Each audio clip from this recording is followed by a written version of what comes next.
Allah turut bekerja dalam segala sesuatu. Beranikah kita untuk mempercayai apapun yang kita alami, apapun yang kita temui selama ini, Tuhan itu turut bekerja. Kalau kita tahu harusnya kita tenang, tidak bakalan kalang kabut.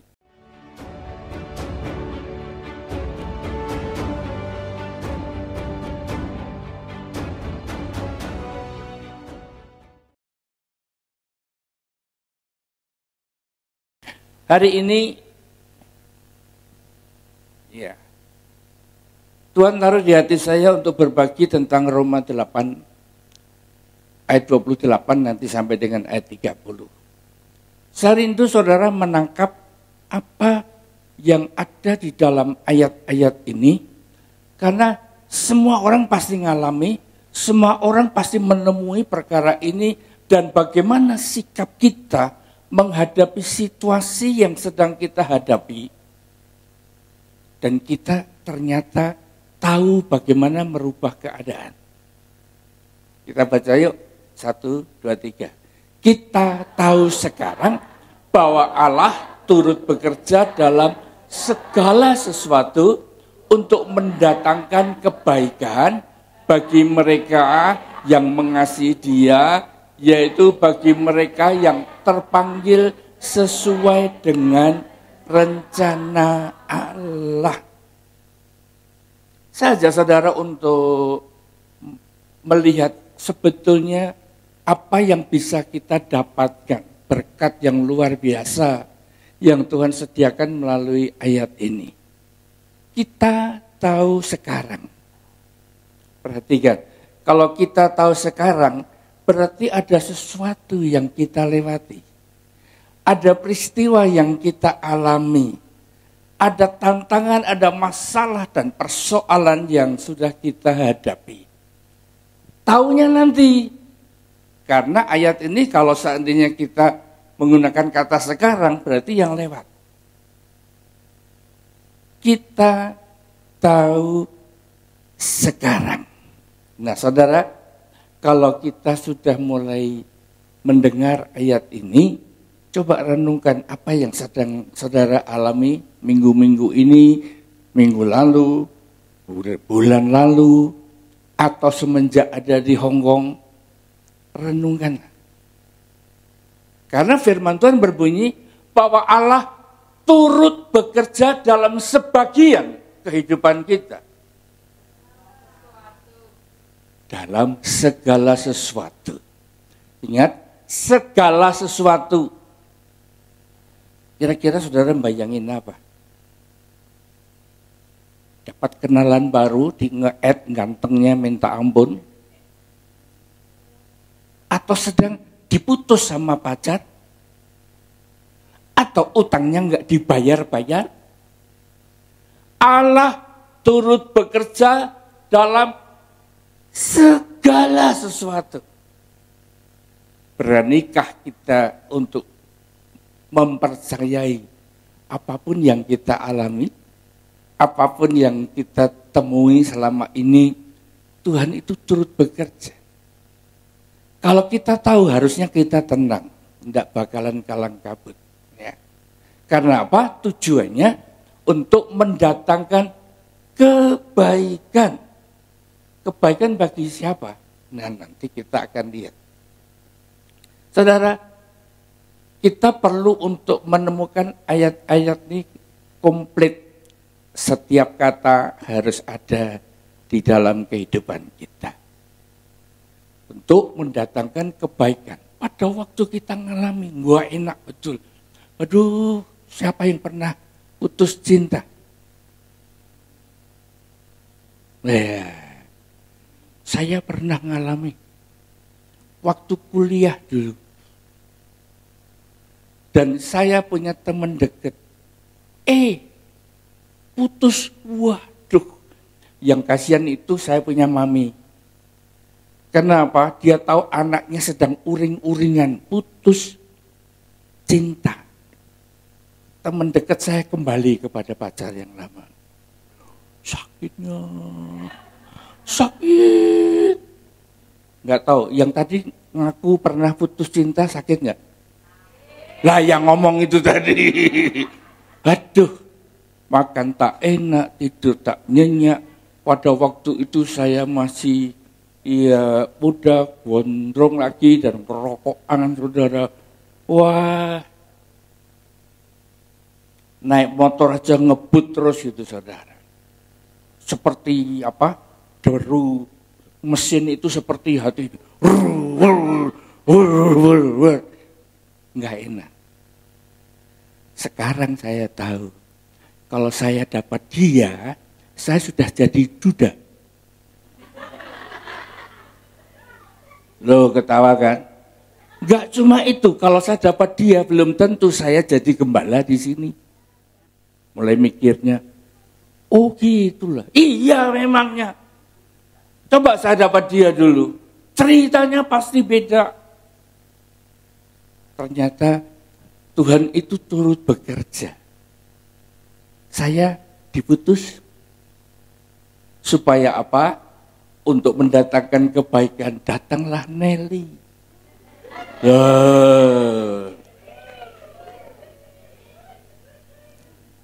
Kalau nggak ada dia, nggak mungkin loh saya sampai Hong Kong. Benar.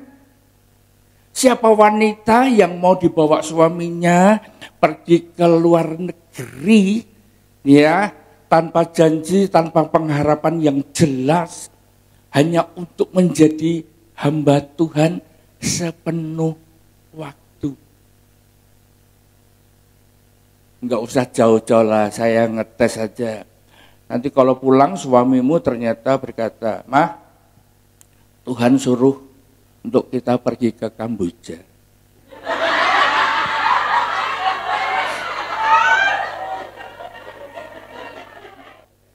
Saya nggak tahu artinya ketawa saudara ini apa gitu loh.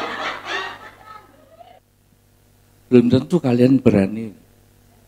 Pasti ada pertanyaan yang terus dengan detail. Kalau wanita sudah ngomong itu kan biasanya nggak bisa berhenti. Lah Mas, kok kalau di sana tinggal di mana? Lah terus coronem oleh duit ya opo gitu kan. Wah, saya tahu 2-3 wanita berkumpul. Kalau 2-3 wanita berkumpul kan ngomong sendiri, nggak mungkin ngomong sama Tuhan kan.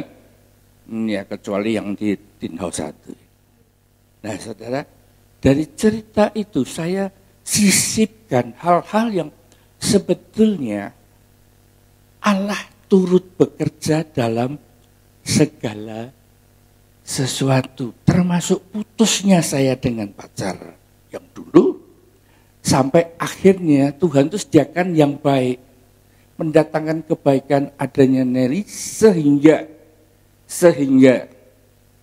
kami ada di sini. Kalau enggak kalian ketemu entah om dan tante siapa, bapak dan ibu siapa, ya, karena ini sesuatu cerita yang kita perlu memahami. Pada waktu peristiwa itu terjadi benar-benar karena enggak ngerti. Ada janji itu harusnya berlaku dalam hidup saya. Maka wah, diputus itu betul-betul kayak layang-layang putus tali. Diam.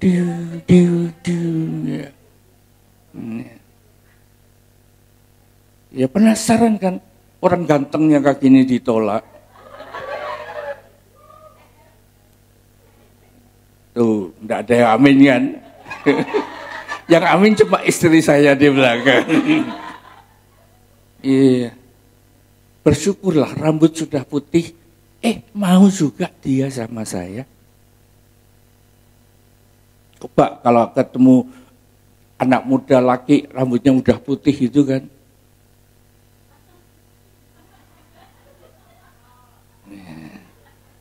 Mungkin tanya, Mas lahir tahun berapa? Iya. Mendatangkan kebaikan. Nah, kita perlu lihat ayat yang berikutnya nih. Mereka yang mengasihi dia. Saya di mana-mana kalau tanya, ada berapa banyak yang mengasihi akan Tuhan? Semua tuh langsung angkat tangan. Kalau perlu 2 tangan diangkat, 10 jari menuju ke atas semua. Tetapi perlu diketahui bahwa barang siapa mengasihi aku, dia akan menuruti segala. Coba kalau yang bagian kedua itu tidak. Siapa yang mengikuti segala perintah-perintahnya Tuhan, angkat tangan.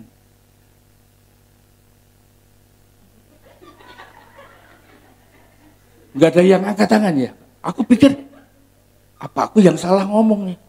Barang siapa yang mengasihi Tuhan, angkat tangan. Nah, sekarang mulai nangkep kan. Enggak berani sembarangan angkat tangan kan. Wah, GBI Hongkong itu kalau ditanya langsung, langsung. Tapi kalau dibalik ayatnya duluan yang belakang, baru ketahuan.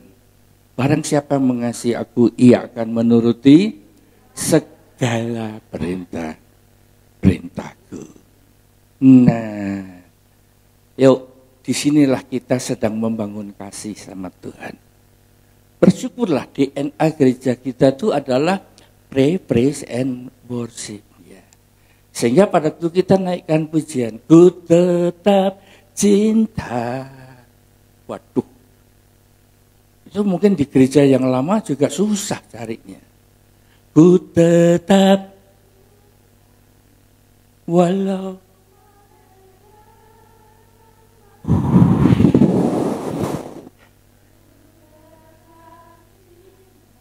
itu proses dalam kehidupan saya.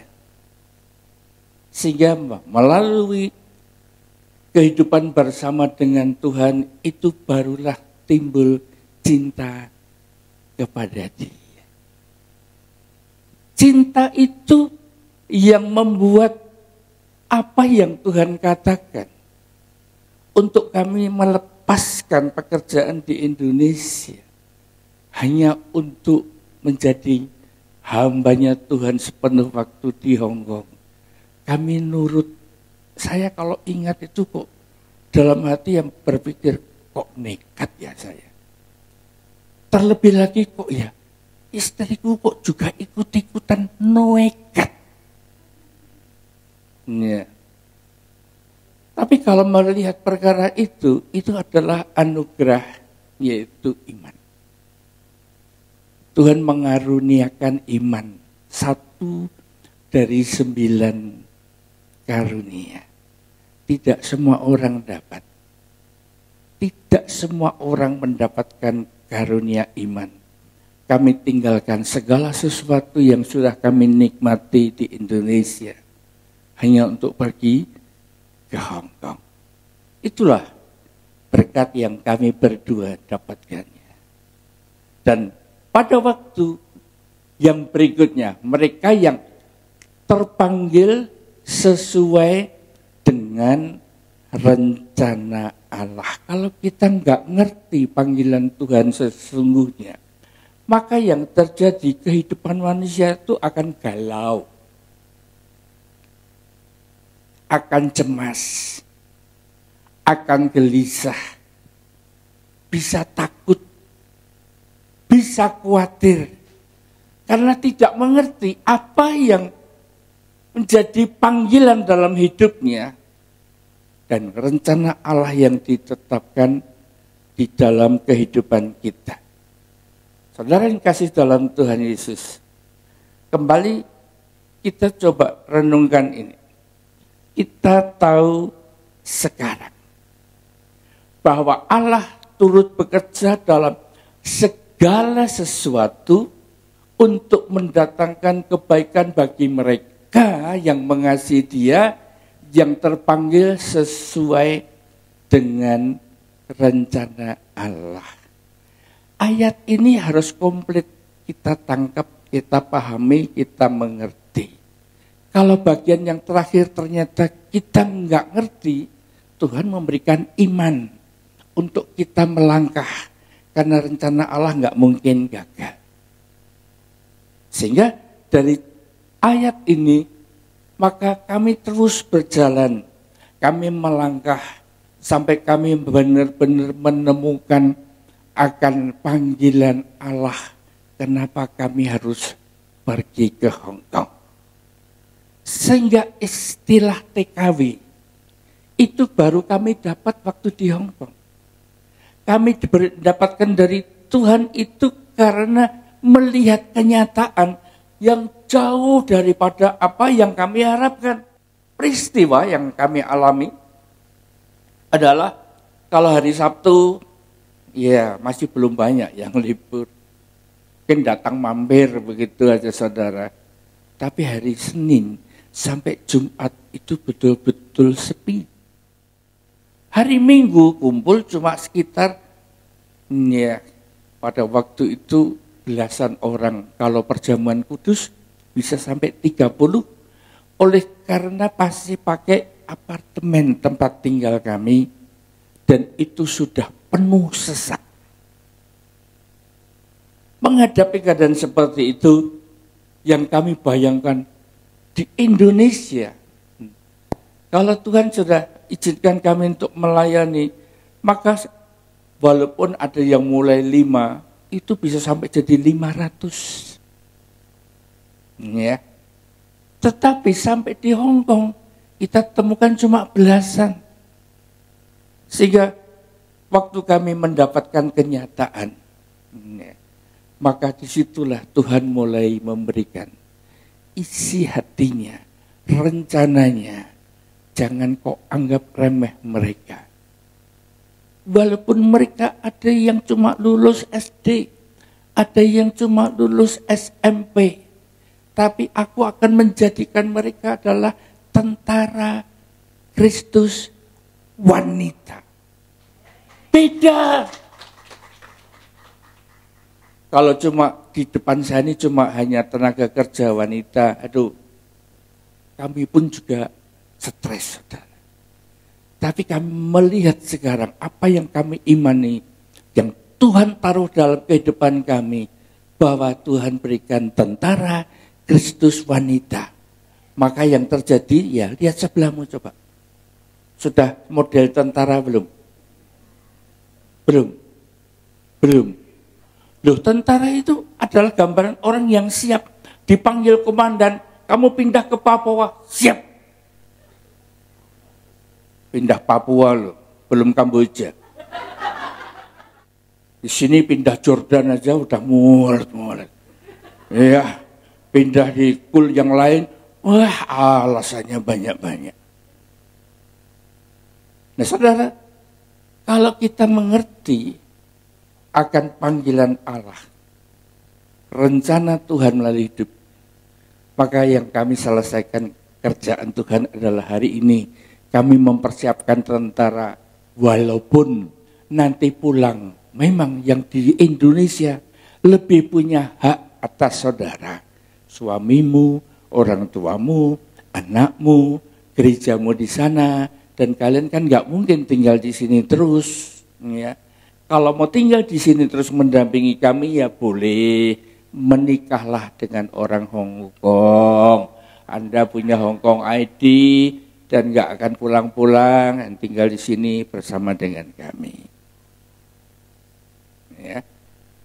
Sehingga ayat ini akan menjadi nyata jikalau kita ini dimulai dengan mengasihi.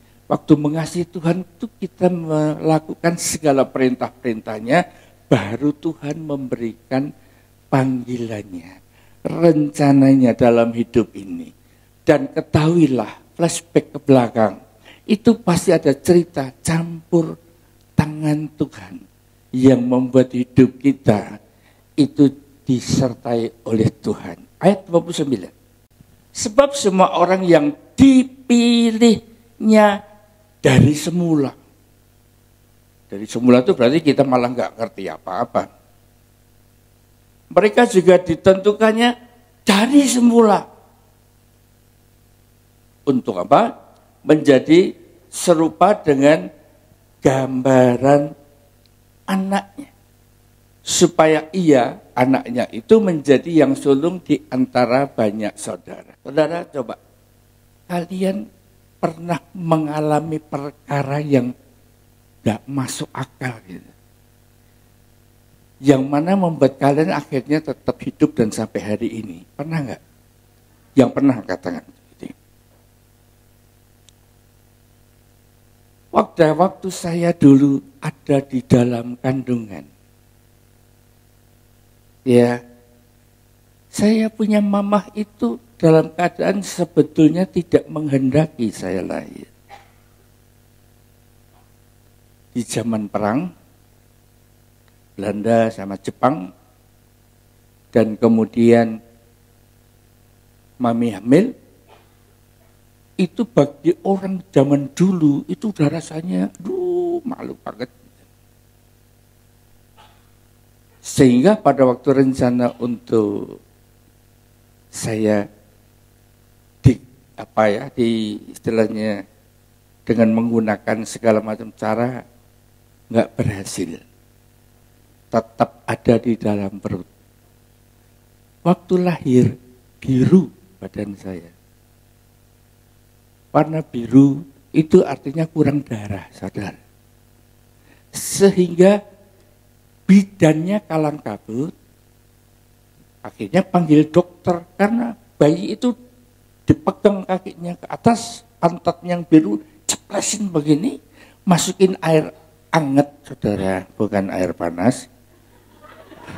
Air dingin, air hangat, air dingin. Hidup.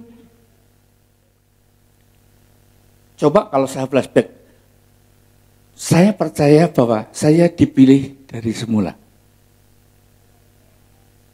Saudara yang angkat tangan tadi berani berkata, aku juga dipilih. Benar, dipilih. Berikutnya, ditentukannya dari semula. Kalau sudah ditentukan, itu malaikat-malaikat itu pasti berkeliling menjagai saya. Tuh, enggak pernah mikir ya. Rugi, saudara.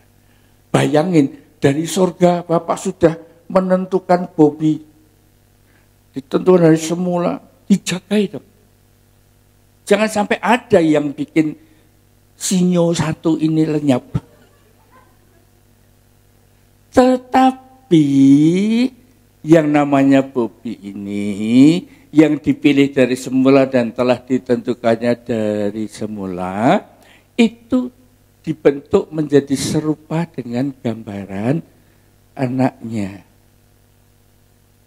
Ya, saya berikan ilustrasi. Saudara datang ke salon, rambut saudara lurus, panjang, gitu kan?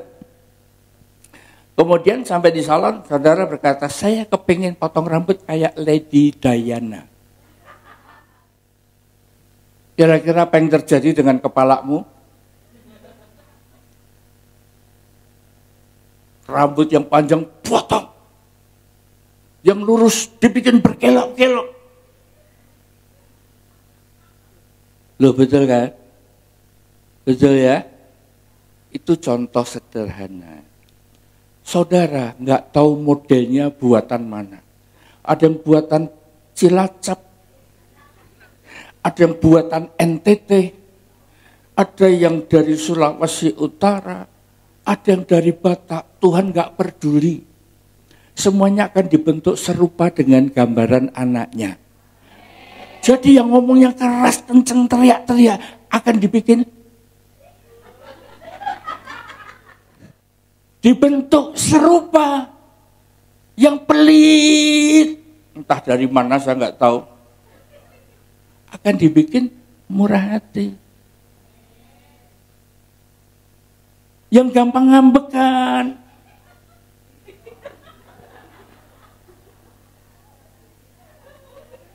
kalau dibentuk serupa gambaran anaknya jadi apa? Penuh pengertian kan? Setuju kan? Toleh kiri kananmu katakan, kamu yang mana? Ternyata dipilih Tuhan itu tidak dalam posisi baik-baik saja. Ada saudara berani ngaku, aku sedang diproses. Jangan diturunkan tanganmu, coba. bentuklah sesuai dengan gambaran anakmu yang tunggal, Tuhan. Buat mereka mengerti bahwa panggilan Tuhan akan segera semakin jelas. Kalau nggak jelas, wah, itu ceritanya sampai ke Facebook, sampai ke Instagram, sampai ke Twitter, mencurahkan isi hati. Keluar dari mulut harimau, masuk ke mulut beruang. Nah, kalau ngerti itu beda. Nah, disitulah kami bisa bertahan karena kami tahu bahwa Tuhan itu sedang mengirim wanita-wanita yang namanya TKW tadi, ya, pastilah semua orang Indonesia, kaum wanita yang datang bekerja di Hongkong semua pasti maunya jadi TKW kan, tenaga kerja wanita bukan, jujur saja. Tapi Anda masuk ke markas tentara. Dan di sinilah sekalian disiapkan menjadi tentara Kristus wanita. Yang nggak tahan mencelat keluar dari GBI. Loh betul? Ya kan? Siap bro. Tapi kalau siap bro. Kesel aku, panas gitu kan. Wah.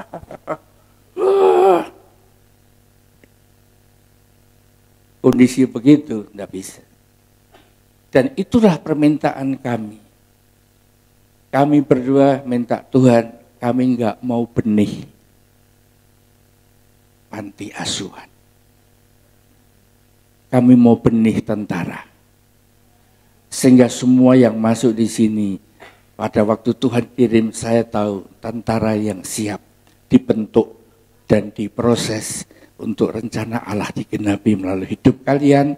Hari ini mungkin belum jelas, tapi nantikanlah Tuhan. Tuhan itu pasti akan ngomong pada waktunya. Ayat 30.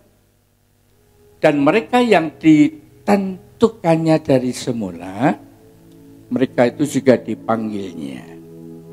Dan mereka yang dipanggilnya, mereka itu juga dibenarkannya.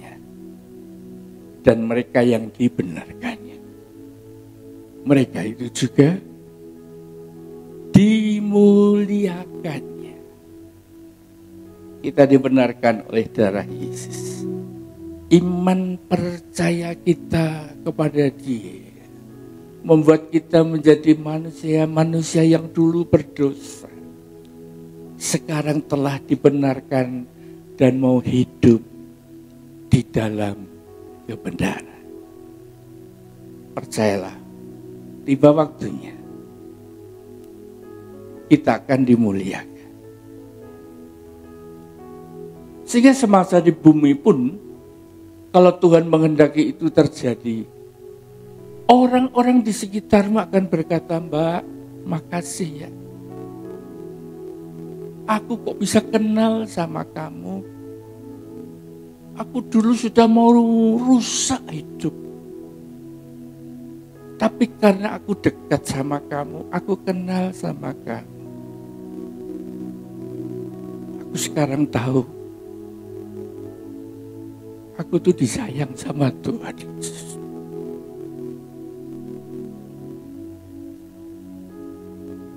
Bukan cuma di bumi, percayalah. Kita sebentar lagi akan memperingati kenaikan Tuhan Yesus. Dia ke sana itu untuk menyediakan tempat. Kalau sudah selesai, kita semua yang dipanggil, yang ditentukan dari semula, kita akan mendapatkan tempat di sana. Jikalau rumah kita sudah selesai.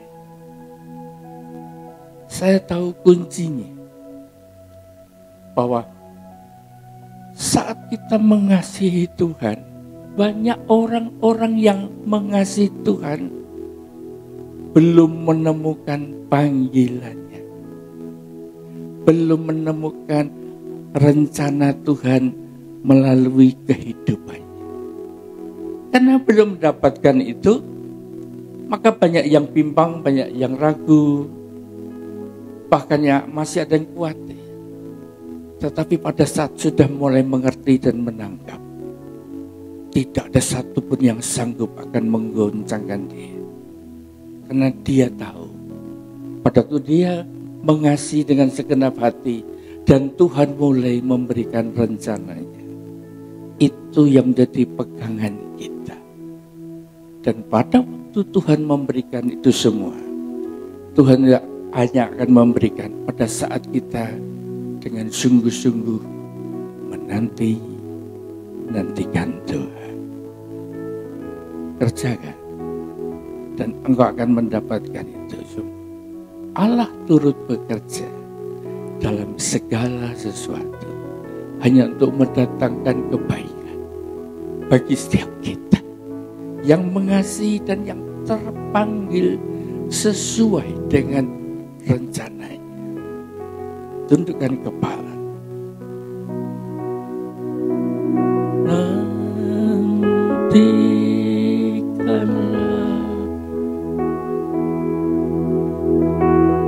Waktu masih cukup. Masing-masing berdoa hampiri Tuhan. Rindukan Dia menyatakan rencananya atas panggilan saudara bisa ada di tempat ini. Ya, nantikanlah Tuhan.